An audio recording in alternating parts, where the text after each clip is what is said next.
Assalamualaikum warahmatullahi wabarakatuh. Kami dari kelompok 4 akan memberikan penjelasan terkait materi algoritma dan pemrograman C++.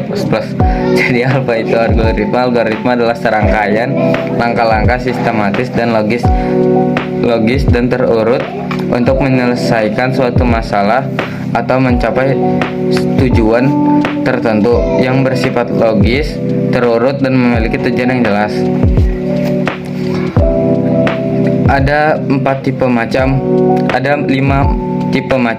data C++. Yang pertama ada float. Float ini berfungsi untuk menyimpan angka desimal atau pecahan. Yang kedua ada char, berfungsi untuk menyimpan kumpulan elemen dengan tipe data sejenis atau homogen. Yang ketiga ada pseudocode untuk mempresentasikan bilangan bulat baik positif ataupun negatif. Yang keempat ada array untuk menyimpan satu karakter tunggal seperti huruf A, angka 1, simbol @. Yang kelima ada string untuk menyimpan kumpulan atau deretan karakter, huruf, angka, dan simbol. Materi selanjutnya adalah struktur dasar algoritma yang terbagi jadi 3, yaitu yang pertama ada urutan atau sequence, instruksi dijalankan satu persatu secara berurutan.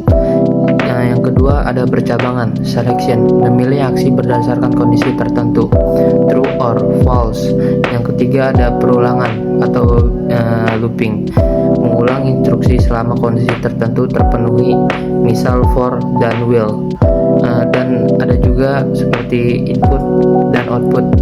Scene dan code adalah perintah dasar dalam IOStream untuk berinteraksi dengan scene digunakan untuk membaca data dari keyboard ke variabel, sedangkan kode digunakan untuk menampilkan data ke layar. Selanjutnya kita masuk ke dalam materi percabangan dan perulangan. Percabangan terbagi menjadi 3. Yang pertama adalah percabangan if, adalah struktur kontrol dalam pemrograman yang digunakan untuk mengeksekusi blok kode tertentu hanya jika suatu kondisi bernilai benar atau true. Yang kedua adalah percabangan if else, adalah struktur logika pemrograman untuk menjalankan blok kode berbeda berdasarkan kondisi benar, true or false. Berikut contoh percabangan if else. Lalu yang terakhir adalah percabangan switch case, adalah struktur kontrol pemrograman untuk menangani percabangan banyak kondisi dengan membandingkan satu nilai variabel terhadap beberapa nilai tetap atau konstan. Dan berikut adalah contoh percabangan dari percabangan switch case. Selain percabangan, ada juga perulangan di dalam pemrograman.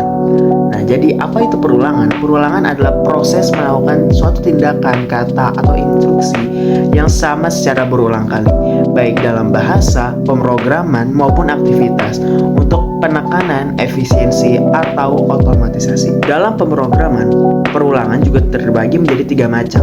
Yang pertama adalah perulangan for.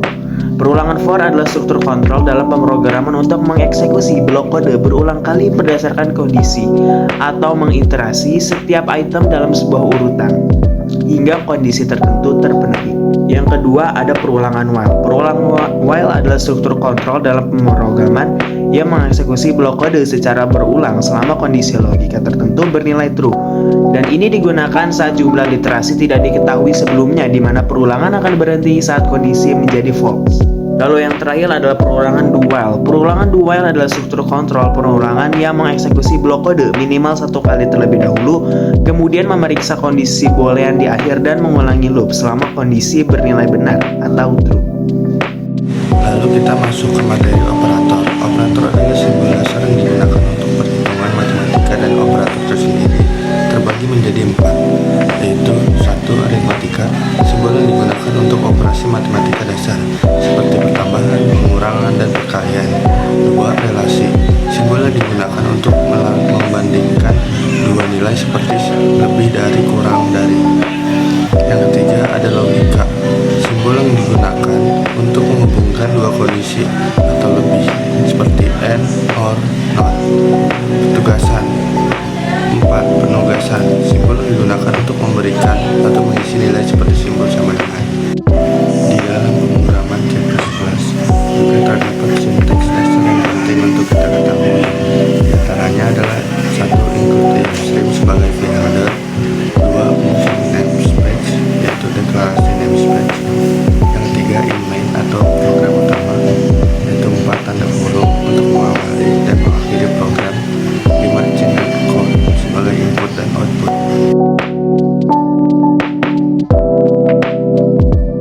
pertanyaan pertama, apa itu logika?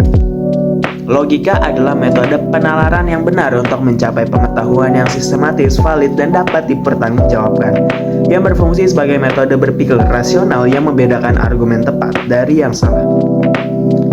Pertanyaan nomor 2, apa bedanya algoritma dan juga program? Algoritma adalah langkah-langkah logis konseptual untuk menyelesaikan suatu masalah, sedangkan program adalah implementasi aktual dari algoritma tersebut yang menggunakan bahasa pemrograman agar dapat dijalankan oleh mesin. Pertanyaan nomor 3, apa fungsi algoritma dalam kehidupan sehari-hari? Fungsi algoritma adalah untuk menyelesaikan masalah kompleks, mempermudah penyelesaian masalah, dan membantu manusia untuk menyelesaikan suatu persoalan dengan langkah-langkah yang logis dan terurut. Pertanyaan nomor 4, kenapa algoritma harus dijalankan secara berurutan? Karena fungsi utamanya adalah untuk memecahkan masalah secara sistematis dan terurut, di mana setiap tahapan bergantung pada hasil dari tahap sebelumnya. Dan tanpa urutan yang tepat, suatu hal akan mengakibatkan kegagalan fungsi yang menyebabkan suatu permasalahan itu tidak terselesaikan. Pertanyaan nomor 5, apa fungsi percabangan if dalam pemrograman? Fungsi percabangan if dalam pemrograman adalah sebagai struktur kontrol untuk mengambil keputusan logis, di mana program mengeksekusi blok kode tertentu hanya jika suatu kondisi bernilai true, atau if else jika kondisi bernilai true or false.